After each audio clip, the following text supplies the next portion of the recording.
sait plus se dire. Il y a le son du silence qui fait beau. Quand j'étais petite, il y avait une émission qui s'appelait L'école des fans et j'y ai participé. Jacques Martin m'a dit est-ce que tu voudrais être chanteuse? Ce à quoi j'ai répondu non. Est-ce que tu voudrais faire du théâtre? Ce à quoi j'ai répondu non. Du cinéma? Ce à quoi j'ai répondu non. Et il me dit mais qu'est-ce que tu voudrais faire? Je lui dis coiffeuse. Voilà. Et quand je suis rentrée à la maison, ma soeur me dit mais tu nous saoules toute la journée avec tes spectacles. Et quand on te demande si tu veux faire ça comme métier, tu dis non. Que vas-tu nous dire? La musique, c'est quelque chose qui fait partie de ma vie depuis toujours. C'est la musique qui m'a amenée à jouer sur une série, petit indice, dans lequel il y a un pourcentage dans le titre. Je me suis retrouvée à jouer de la musique face à Cédric Lapiche. Mon personnage n'était pas censé jouer à la base. Tous les mots que mes lèvres retiennent. Bonjour Stéphie Selma. Bonjour Valérie. On est ravis de vous accueillir dans cette émission. Vous êtes comédienne, vous êtes chanteuse. On va entendre votre voix de velours. On va parler également de tous vos projets. Le plus immédiat, je crois que c'est celui-ci. Félicitations. Merci beaucoup. Mais avant, on va visiter ces merveilleux jardins Albert Kahn et ce musée. Que je connaissais pas du tout, donc hâte. Eh ben génial, alors on va Allez, découvrir ensemble. On y va.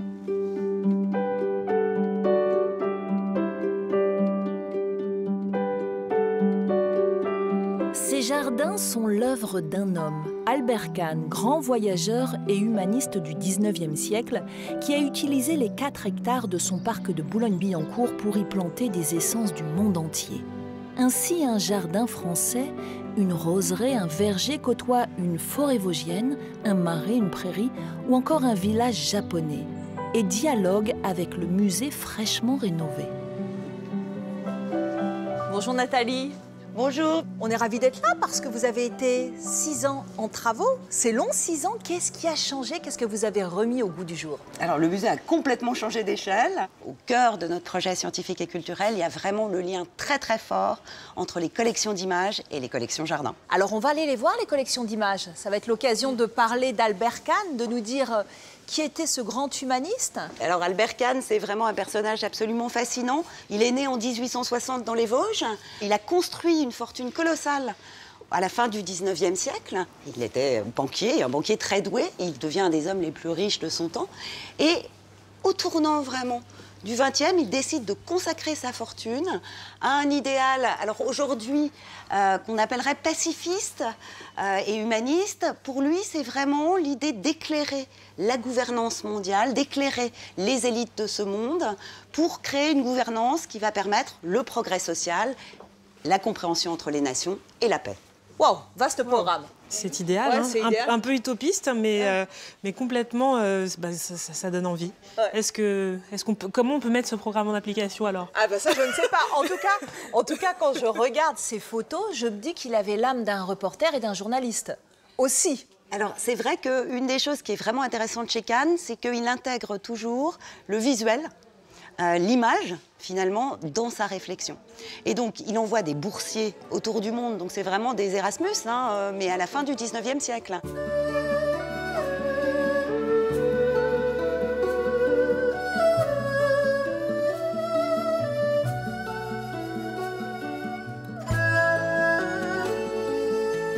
Stéphie, vous, est-ce qu'il vous est déjà arrivé de vous documenter pour des rôles, peut-être même pour écrire une chanson à l'aide de photos avec des visuels?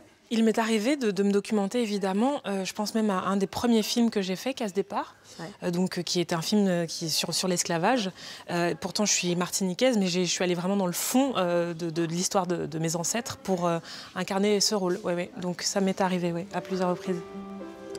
Donc si j'ai bien compris, dans ce jardin, un petit peu comme au théâtre, il y a plusieurs scènes. C'est une forme un peu classique quand on est riche et cultivé. On a un jardin à scène, à part que comme tout ce qu'il fait, Kahn le fait à sa manière. En particulier le jardin japonais. Ah. Le village japonais traditionnel qu'il entreprend à partir de 1897, où il ramène d'un voyage, il achète au Japon lors d'un de ses voyages. Magnifique. Des pavillons japonais, donc des maisons japonaises, qu'il va faire remonter par des artisans charpentiers japonais qui fera venir. C'est très dépaysant. C'est très dépaysant, on n'a pas du tout l'impression d'être à Paris, là. Tout à fait. Bon, qu'est-ce qui vous inspire ce jardin japonais? C'est très zen. très très zen, c'est très reposant. On a envie de se faire masser, manger tout un tas de bonnes choses, enfin bon bref.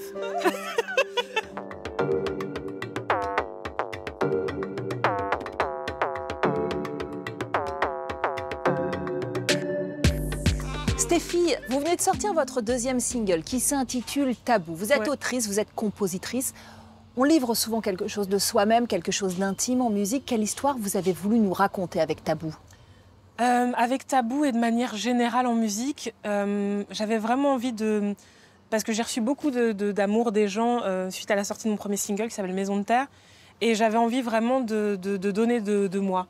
C'est-à-dire qu'en comédie, j'ai toujours l'habitude de jouer un rôle. Mais là, je voulais vraiment aborder des sujets qui me touchaient, qui me concernaient profondément. Et Tabou, l'idée, c'était vraiment de parler du poids des tabous et de ce que ça pouvait engendrer dans une vie, les handicaps que ça pouvait amener dans une vie. Donc voilà. Vous y avez été souvent confrontée? J'y étais confrontée. C'est lié aussi à l'histoire, je pense, des Antilles. Il y a une façon d'être aussi dans une suréducation, une envie de bien faire. Même quand j'ai commencé ce métier, je me mettais une pression même dans la façon de m'exprimer. J'étais toujours regardante. Ça a pu parfois me m'handicaper. Ouais. Je me méfie des secrets bien gardés, comme l'eau de pluie. Ils aiment se faufiler sur mon visage. Si on regarde en arrière, en 2005, vous participez à la comédie musicale Seul en cirque. Vous enchaînez avec le jukebox musical de Laurent Ruquier, Je me voyais déjà. À vos débuts, la comédie musicale, c'était une évidence? Naturellement, c'est quelque chose que je faisais plus jeune, mais je ne pensais pas que j'aurais pu le concrétiser en participant à un spectacle produit, écrit par Zazie à l'époque, avec les chansons de Zazie. Vous ne vous y attendiez pas à ce moment-là? J'étais pas issue de ce milieu-là non plus, donc mes parents étaient dans l'éducation nationale. J'ai grandi entre Stein, la Martinique, le 77. Mais la chance que j'ai eue, c'est que dans mon entourage, en tout cas les miens, ne m'ont jamais fait sentir que ça n'était pas possible. Racontez-nous comment vous êtes passé de la musique à la comédie. La musique à la comédie, alors ça c'est une rencontre Nathalie Luquiens, directrice de casting, qui était venue voir Je me voyais déjà, donc à l'époque, et qui me dit tu voudrais pas jouer dans une série, je fais des auditions, c'est pour jouer le rôle de jumelle. Je dis j'ai jamais fait ça de ma vie, mais allez, on y va. Je passe les essais et peut-être un mois après, je retourne à ma vie, j'étais en studio d'ailleurs à ce moment-là. Et je reçois un appel et Nathalie me dit oui voilà, donc c'est bon, ça a fonctionné, tu es prise. Et moi j'avais fait un espèce de blackout où je ne me souvenais même plus, enfin pour moi c'était du passé. Et elle me dit mais pour la série, je lui dis c'est une blague.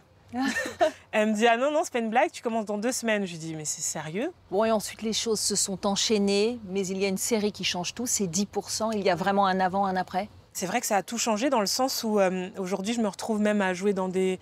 là j'ai joué dans un film produit par Roland Emmerich qui va sortir à la fin de l'année avec un des acteurs de Game of Thrones, Iwan Rheon. Je me retrouve en anglais. Là j'ai un agent maintenant aux États-Unis.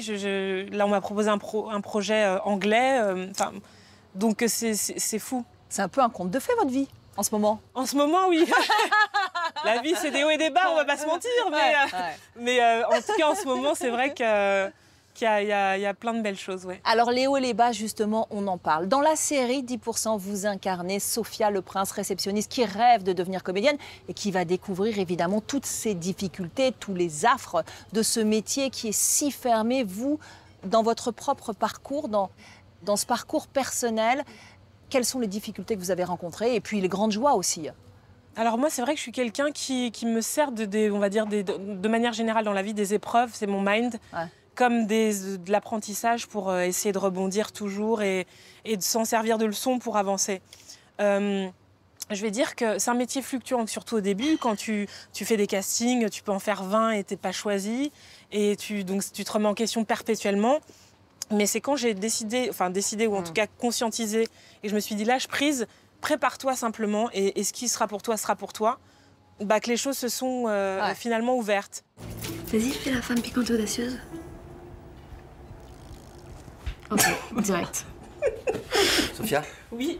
Ça va être à toi. 2022, c'est une année faste Pour vous, au cinéma notamment, vous êtes à l'affiche de 2 films, Les Volets Verts et puis la comédie Champagne. Vous êtes très bien entouré. Vous jouez dans la cour des grands. Comment vous les avez abordés, ces 2 tournages? J'avais vu déjà quelques films de Nicolas Vanier. Je trouvais qu'il avait vraiment quelque chose de très humain dans sa façon d'aborder son cinéma. Et c'est vrai que Champagne, déjà, bon, on va dire effectivement que le casting et c'est un casting de haut niveau, vraiment. Et de me retrouver dans cette troupe, plutôt, on m'a proposé même des seuls en scène parfois. Et je disais, mais pour faire quoi? Moi, ça ne m'intéresse pas, au fait. Moi, ce qui m'intéresse dans ce métier, c'est vraiment l'interaction avec les gens. Et donc, c'est vrai que l'idée de la troupe, moi, ça me parle toujours. Et Les Volets Verts, donc déjà, je me dis Jean Becker, ce grand monsieur, je me dis, waouh, un film d'époque avec un personnage tout en sensibilité, c'est une opportunité incroyable. Et c'est vrai que ça a été une expérience folle, parce que de voir un monsieur avec cette expérience, cette sagesse, on a juste envie d'apprendre et de l'écouter et de se laisser guider. Il t'adore, le public. Je vous admire, je vous aime vraiment beaucoup. J'ai envie d'arrêter tout, le théâtre, le cinéma. J'ai envie d'aller au bord de la mer. Récemment, on vous a vu dans le film d'action Balle perdue, dans le drame Pupille, également dans un thriller, Happy Times. Oui, ça c'était aux États-Unis, Voilà. ouais. Est-ce qu'il y a un rôle en particulier qui vous a donné du fil à retordre? Alors, oui, j'ai participé à une série italienne qui va sortir incessamment sous peu, je pense, où je vais apprendre à parler italien. Ça a été... Eh ben, je l'ai fait, mais ça m'a coûté des nuits blanches folles.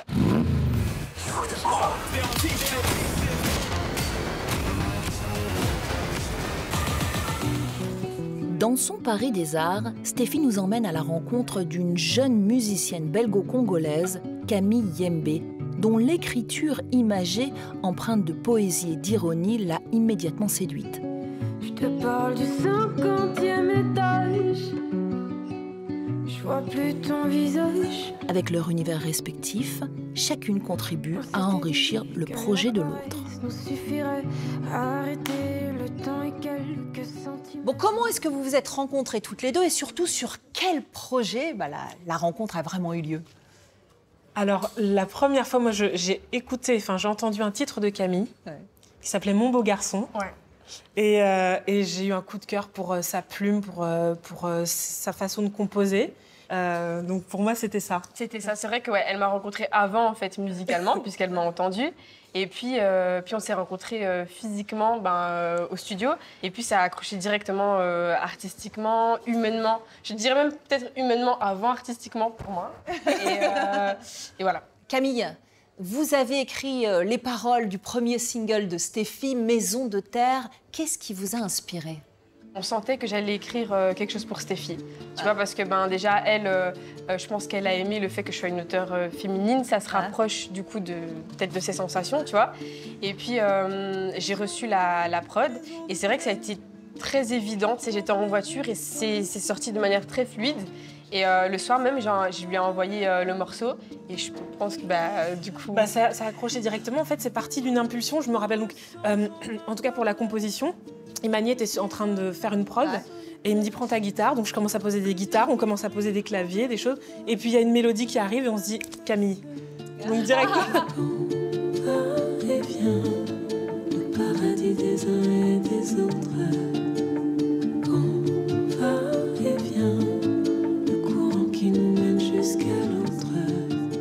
Vous avez créé votre propre label pour évidemment diffuser votre musique, pour également défendre celle des autres. C'est l'idée. L'idée, nous, Moyo, en Swahili, ça veut dire le cœur. Donc c'est vraiment notre guide, notre leitmotiv. Et c'est vrai que l'authenticité doit être au cœur des projets qu'on choisit. Alors, vous avez choisi Camille. En tout cas, vous avez décidé de défendre son prochain OP. Ce sera quoi, 6 titres, c'est ça? Ce sera 5-6 titres. 5-6 titres.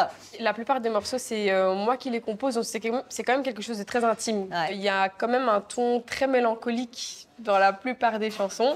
On va se dire, bizarre peut-être à mon âge d'être aussi mélancolique, mais en vrai, voilà, à partir du moment où tu as des souvenirs, tu peux être mélancolique, tu vois. Il y a beaucoup de morceaux... au piano, à la guitare, c'est très acoustique comme projet. J'aimerais que tu m'embarques avec toi, qu'on aille ici et là, même si tu as passé l'âge. Qu'est-ce qui vous plaît dans son univers? Mais moi, c'est sa sensibilité, c'est quelqu'un dont l'émotionnel me parle depuis le début. Sa mélancolie, moi je suis quelqu'un de très mélancolique aussi, donc on va dire qu'on se rejoint à ce niveau-là. Et c'est son écriture, je trouve que c'est quelqu'un... Camille, bon, elle dit toujours qu'elle s'en fout de l'âge, mais elle a 25 ans.